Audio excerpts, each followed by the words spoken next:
Welcome back to our Operational Services Committee meeting this morning. On this committee are myself, Councillors O'Connor, Councillor O'Toole, and Mayor Clayton.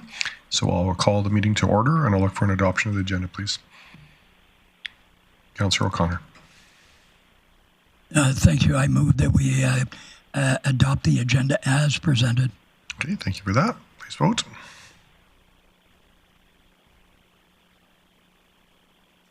That carries.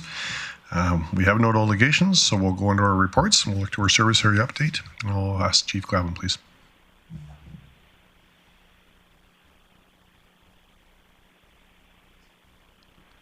Thank you, Chair Palat. We'll start off in transportation. We've begun our dust suppression applications and are currently on the urban roads. We've also posted a request for tender for our accessible playground site. That's the partnership we have with Jumpstart in Lions Park. As well, we've recently posted a tender for our minor resurfacing program, which will hit a number of local roads throughout the city. We've also recently closed the RFP for 132nd Avenue and 116th Street twinning, which will conduct the preliminary design as well as identifying our land requirements for that project. With construction underway, we have our project on 84th Avenue, west of Bear Creek to 108th Street for a full depth reclamation that's well underway, as well as overlay on 102nd Street between 104th Avenue and 116th. We'll be beginning valve replacements for the reconstruction of 97th Avenue between 108th Street and 112th Street. This week, there'll be some temporary detours as those commence. In corporate facilities management, we've posted tender for design work center paving stone remediation. This will complete some of the work that began last year. As well, we have posted the request for tenders for the North Fire Hall stucco repair and remediation. In environment parks, annual flower planting continues this week. Downtown flower barrels and hanging baskets have been installed. Spring tree planting is underway with some of the capital funding that we received and will be completed this fall when the bulk of our tree planting commences. In transit, we operated shuttle service to the Stampede from downtown between May 29th and June 1st with a total of 243 riders. This is similar to what we've had in the past last year, but a lot lower than what we used to see pre-COVID, where we had over 500. And with that, I'll take any questions. Okay, thank you for that, Chief Glavin. Any questions regarding our service area update? Okay, seeing none, we'll move on to our next item, 4.2, our Trader Ridge neighborhood. And I'll just look for administration to introduce, please. So Mr. Harvard's coming up. Thanks, Chair Palat. As a result of the newly planned residential developments in Trader Ridge, Council requested that administration develop a conventional transit route to service this area. And with that, I'm going to turn it over to Mr. Harvard for the details on that.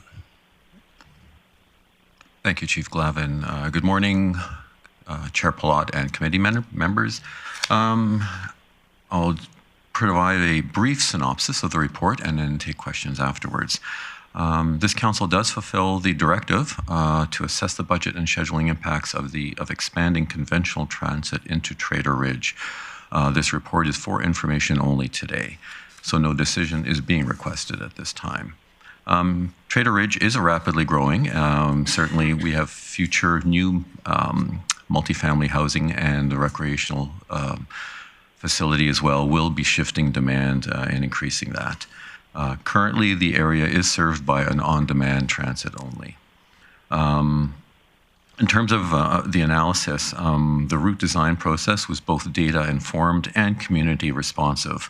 One of the attachments was our on-demand ridership heat map that indicated where we are picking up people within the city in terms of how many people we're picking in areas. And as you can see, there are certain areas within the city that that are busier than others, and the routes did look at that piece as well. And public feedback as well. Last year we had there was a 2024 engagement sessions, and what we heard from residents, they were certainly asking for more consistent fixed route service, both in the north area and in the south area. Council did last year provide, and thank you very much, additional funding for our on-demand service. What we are finding is, and this is similar to other communities across Canada for that matter, is that on-demand becomes very popular to the point where the cost effectiveness of it diminishes, and the fixed route system becomes a more viable option. The two routes that we developed, one is called the Trader Ridge route, and the other one is the Countryside School Link. Both of them have maps attached. With the Trader Ridge route, we're connecting, residential and commercial hub directly to major destinations: City Hall, Prairie Mall, both hospitals, and the college. The Countryside School Link, as we call it, it prioritizes access to schools and underserved residential areas and essential shopping as well. There used to be a route that connected Countryside north-south with CKC. During COVID, a lot of these routes were relooked at, and with ridership going down, they were discontinued. But what we're finding now is a big increase in youth ridership, particularly because of the directive that was put forth with free youth transit, and with the on-demand system being stretched as it is, a lot of the access to on-demand is becoming more difficult for people to get. So moving towards a fixed route would be much better overall for those people. In terms of budgeting, it's a net of $276,000 and a 2.3 FTE increase, but really no capital costs are expected. In terms of the strategic priorities, in equity, it's better access for seniors and students and low-income residents. Environment supports mode shift away from the single occupancy vehicles, and the economy boosts access to and visibility of local businesses, particularly in that Trader Ridge area. A few of the risks and other things that we would be doing is, if ridership underperforms, as we have in the past, we will always be looking at service levels and adjusting them where required. In terms of the recreation facility, we initially plan to have that as an on-demand stop, and then we will be monitoring that for future adjustments as well. We feel that the structure of the routing and the scheduling allows for a smart scale and provides consistent service and supports continued community growth. And with that, I'll take any questions. Okay, thanks for the report. I'm just going to go back to Chief Glavin for a moment, please. Thanks, Chair Palat.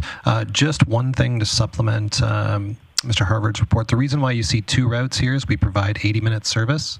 So we have a 40-minute route that would service Trader Ridge, which leaves an additional 40 minutes. So to balance that off, where we looked at adding another route to utilize that capacity for the 80-minute service. So that's why you're seeing that southern route as well as the Trader Ridge route. Even though you only asked for one, you get two. Okay, thank you for that. So I'll look for questions from my council colleagues on board. Not seeing any hands up yet, so I guess I'll ask it. So if I'm understanding the report correctly, the 276,000 additional costs will become to budget. So we'll have a budget deliberation in the fall. That's where that'll land now. So it's just maps in our eScribe. So I don't have the. Through the chair, I believe that the committee would have to make a recommendation to bring this to budget deliberations, because currently the report just says for information only. Okay. Sorry, Chair Palat. Yep, go ahead, Mayor Crane. Thanks so much. To Councillor Palat's comment, there is no additional information attached to our eScribe. All Council is seeing is the maps that you've provided. And so the additional context, I assume there's a staff report done. I wondered if that could be shared with Council, please. Okay. Thanks for that, Mayor Clayton. Yeah, was my concern too, is I was hoping we we're going to have some business arising or see where the business is arising. So I'll just look to administration to help out with that, please. And Chief Glavin, please. Sure, thanks, Councillor Palat. I'm not sure what happened with eScribe. It is online on the website where the reports are on our committee page. But the recommendation that we have in front of us today is that Operational Services Committee receive this report for information. An alternative would be to refer this to budget deliberations, but I'll turn it over to our City Manager, Mr. Bork. Go ahead, Mr. Bork, please. Thanks, Chair Palat. With that error in eScribe, what I might recommend is that we move this to the next agenda so that Council can have the full time to consider the full report. So just an error on administration's side. I think it would be reasonable to move it if Council haven't had the opportunity to review the report. Okay, no, I appreciate that. I'll look to my colleagues. Councillor O'Connor, please. Yes, Mr. Harbour, I'm just curious, is there not an offset from the on-demand to a fixed route? And we'd be interested to see what that difference in cost would be, because you would be reduce the amount of on-demand because you're putting in a permanent route. Am I not correct? Through the chair, that is correct, and the 276,000 is the net difference between adding fixed route and removing some of the on-demand service. Okay. Any other questions? Another question for me, and just I'll leave it up to my colleagues, but I mean we can find the report on our city website, so it's not in our eScribe, but I'm reading the report now. It's got to the information. I'm just wondering, is the intent from administration then, if we receive this information, this won't go to budget? So if we want this to go to budget, we would have to action it differently. I just want to assume that. Okay, so just so our committee is aware, we just received this for information. There'll be no actions taken. This won't come to budget in the fall. If there's an appetite to have this come to budget in the fall, then we'd have to change our direction on it. I'll go back to Chief Glavin, please. Thanks, Chair Palat. That is correct. And just to provide committee with the information, there is on-demand service that is servicing a portion of Trader Ridge today, so there is some service to that area. It's not that it's without service. Okay, well, thank you for that. Councillor O'Connor. Yes, I'll do business if there's no other questions. I just have one, and I just want to say Mayor Clayton's got her hand up, so I'll go to Mayor Clayton first, then I'll have a question, and then I can come back to you for business arising, please. So, Mayor Clayton. Well, certified from business arising as well. I was hoping to table this item to the next standing committee meeting, but and I'll look to legislative services if it's table or postpone, whatever she prefers. But I think that the discussion with all the information would be appropriate. Thank you. Okay. Just before we make, I'll let Ledge Services let me know if it's postponement or tabling. And while we're doing that, I just want to ask on the capital side. It's saying there's no capital ask. So are we not adding an extra entire bus to the system, or potentially 2 buses to the system to make this work? That's correct, Chair Palat. We would be adding 2 additional buses if we chose to mimic the service as it is with the rest of the system. However, we do have a healthy enough spare ratio that we're able to put 2 additional buses on without increasing our total fleet. Okay. And is the proposed amount a fully baked out, you start first thing in the morning, go till the end of the night, or is it limited hours on these 2 potential routes if it was going? That's correct, Chair Plot. It is it would mimic the entire system as it is now. So basically from 6 a.m. till 9 p.m. Okay, no, that makes sense. Councillor O'Toole. Yeah, speaking of the buses, when we purchase them or when they come up, would we be going to a smaller bus, or would we go to the standard size bus that we use throughout the city? Through the chair, we would initially use the larger buses. And that's the intent for these routes, simply because we do see the demand right now with the on-demand side, and certainly that would be one of the things that we would be continually monitoring. And if we needed to move to a smaller bus, then we would. Thank you very much. Okay. So I've checked with Ledge Services. If there was an appetite, it would be a motion to postpone. So I'll go back to Mayor Clayton or Councillor Connor. Did you want to do that business arising? Yes, I'd like to recommend that we postpone to further meeting to Council Committee of the Whole. I think we're just bringing it back to committee, is it not? Okay, clarify. Was that your intent, Mayor Clayton, was just to bring it back to committee? Yeah, the motion in the e-scribe is what I was intending. Okay, no, thanks for that. So, Councillor O'Connor, maybe just take a look at the motion in the e-scribe. Yes, I will look at it right now. Okay. Okay, I'd like to move that committee postpone this item to the June 24th Operational Services Committee meeting. Okay, I appreciate the motion. Any discussion or debate? Mayor Clayton, your hand is up. Is it a discussion or debate on this, or was it from just... No, I'll lower it. Thank you. Thank you. So please vote on the motion. And that carries, and thanks for that work, committee. I feel comfortable that it's coming back, and we'll have some more discussion on it. We have no correspondence, other business, policy, or bylaw review, so we'll go to number 7.1, Bylaw C-1483, the Cemetery bylaw, and I'll just look for administration to introduce as well, please. Thanks, Chair Palat. As part of our regular review of policies and bylaws, administration is recommending a few updates for Council's consideration. And with that, I'm going to turn it over to Mr. DeVries. Thank you. Go ahead, Mr. DeVries, please. Thank you, Chair Plott. Yes, here today to speak to the Grande Prairie Cemeteries bylaw and Policy 608, which is the Memorial Tree and Bench Policy. Both of these documents were last reviewed in 2020, so requiring review today. The Cemeteries bylaw governs the management, maintenance, and of course the operation of our Grande Prairie Cemetery, and Policy 608 provides residents with an opportunity to honor individuals or events while enhancing city parks and open spaces. A couple of key updates to the bylaw include relocating some small measurements and operational elements, so things like lot width measurements as well as monument size specifications. So relocating items like that to a procedure, so procedure 624-1 under newly created Council Policy 624. This policy also formalizes the specific uses of the 3 distinct cemetery reserves. So we have perpetual care, we have columbarium revenue, and monument permits. The bylaw also now includes green burials as a recognized interment option, which aligns with some evolving industry practices, as well as some community demand. So while no single change alone warranted a full repeal, in working with our Legislative Services Department, the accumulation of revisions to this bylaw across several different review cycles has led to the recommendation to repeal and replace Bylaw C-1332 with Bylaw C-1483. Regarding Policy 608, which is the Memorial Tree and Bench Policy, just a few minor updates within this policy to maintain consistency with our operations, things like adjusting a few of the timelines and then just updating the department name. With regards to engagement, internally, the Environment Parks Department formed a team comprised of in-scope and out-of-scope staff to review the bylaw and the policy comprehensively. Externally, some local funeral homes were consulted to provide feedback on the inclusion of green burials.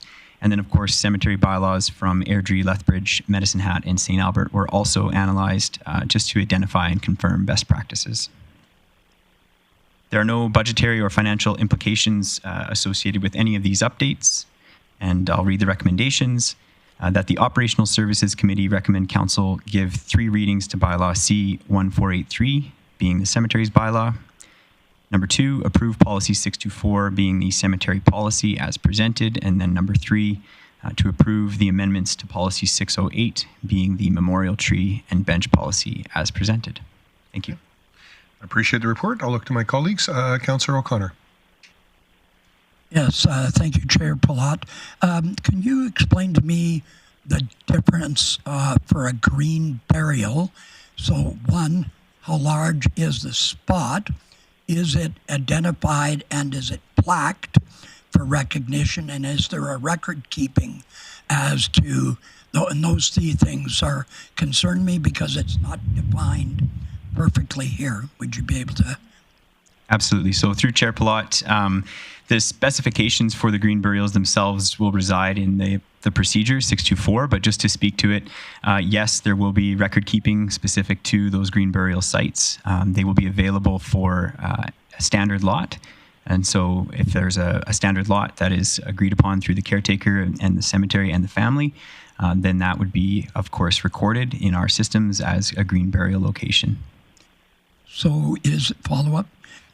Is there an opportunity, like if you're doing a green burial, I'm assuming this could be cremation or it could be full body burial, correct?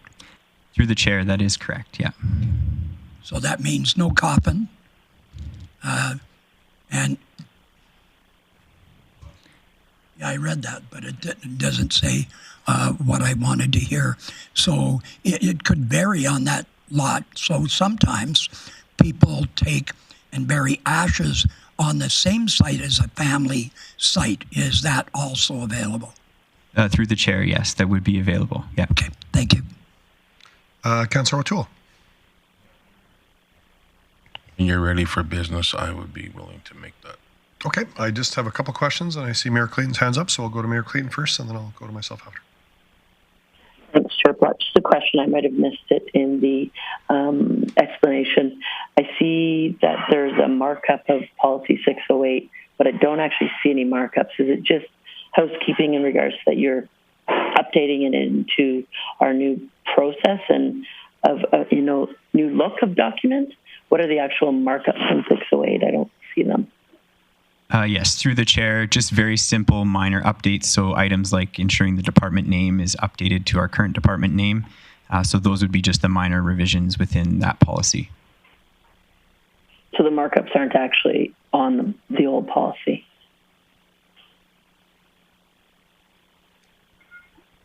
Through the chair, yeah, perhaps that was missed during the upload. Okay, thank you. Just a couple questions for me. I like these programs. I'm just wondering, how do we promote this memorial tree and the bench policy to the community at large? I think this is a great program. I'd love to see our community pay for some things instead of the taxpayers paying for some time. So I'm just wondering, how are we promoting this to try to get the best pop out of it? Yeah, good question, Chair Palat. There's currently no massive or active promotion of the program itself. There's information obviously on the webpage. We do get inquiries throughout the year about a program like this, and so obviously that's when we have the opportunity to talk about it. However, it is something that we certainly could look to internal departments to assist with some more notification on the program, the fact that it exists and is available for residents. And just further to that, is there, if a proponent was calling and say, I want a bench or I want to do a memorial tree, is there already pre-identified spaces that they'd be like, here's where you're allowed to go, or can they say, I'd like to have a bench out on Waxwing Trails, or like, how does that process work? Good question, Chair Palat. So we do try and work with the family inquiring. So typically families will have a location in their mind for a bench, say, for example, obviously. And so we would try and work with them if it's a suitable location for us and we feel that that would be beneficial to the community, then we'll likely approve. If not, then we'll certainly work with them on some options with a few different locations, perhaps nearby. Okay. And just lastly, because I am a fan of this program, I'm just wondering about expansion of it. And I think about Councillor Thiessen's edible tree program that you started. If we looked at what it would cost if somebody wanted to do a small treed area somewhere that was a nice area out South Bear where like, hey, I want to have a sitting area where there's shade and whatever, and I'm going to put a placard there, and it could be a company sponsorship event as well. If we looked at expanding, I guess, past just a tree and a bench to where, hey, for $15,000, maybe I'm going to put in a tree grove out of respect to my folks somewhere in the community and identified spots, or some edible tree landscape somewhere else. I feel like there's an opportunity to leverage some of our corporate community, and also a lot of community that would look at something more than just a bench for their loved ones that they're letting deceased. So I'm just wondering, has the men looked at other options that could be a bigger, here's your $500 bench, but here's your $10,000 option to do a tree grove? Have we looked at anything like that yet, or? Yeah, Chair Plot. So there is some opportunity within edible landscaping policy that we have, and so that can enable, say, a neighborhood association or a group to come forward looking to implement a larger grove, for example, tree grove. So there is an option there for individuals to look through that program, and in that, the fundraising for those assets would be done by that group, and then we would assist with the actual procurement and then the planting of that. Of those assets. So there is an opportunity through the edible landscaping program. Yeah, that exists. All right. I appreciate that. Councillor O'Connor. Just maybe it's me and how I think, but I thought, a cemetery is a place that's a sacred place for burial. And if we're starting to pick random places where we're placing let's say, a green burial all over the place, how do you make sure that that's taken care of? And how do you keep a record?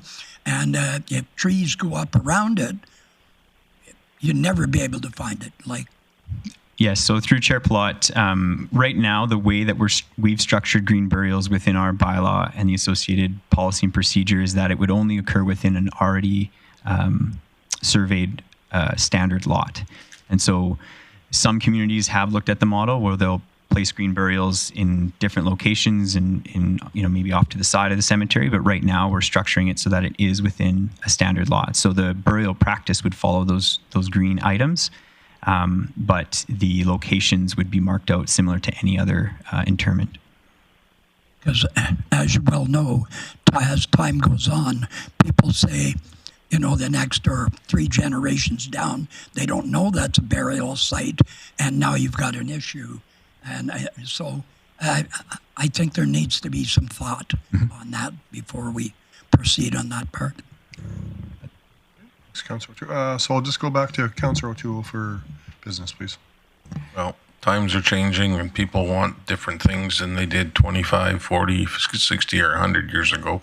So I'm totally supportive of this new bylaw and changes. So I move that committee recommend council give 3 readings to bylaw C-1483, being the cemeteries bylaw. Also, number 2 is approve policy 624, being the cemetery policy as presented. And number 3, approve amendments to policy 608, being the memorial tree and bench policy as presented. And those are my motions. Okay. Thanks for the motions. Discussion or debate? Seeing no one, please vote.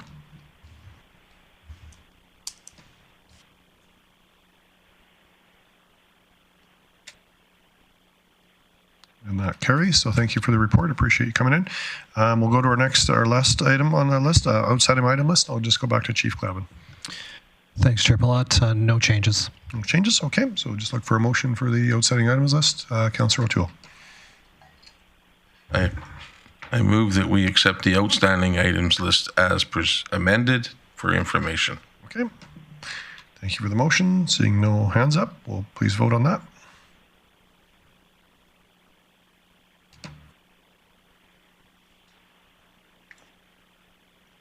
And that carries as well. And with that, we will adjourn and we'll be back. Is it 10? 15? 2 minutes for the next report or the next committee. Thank you.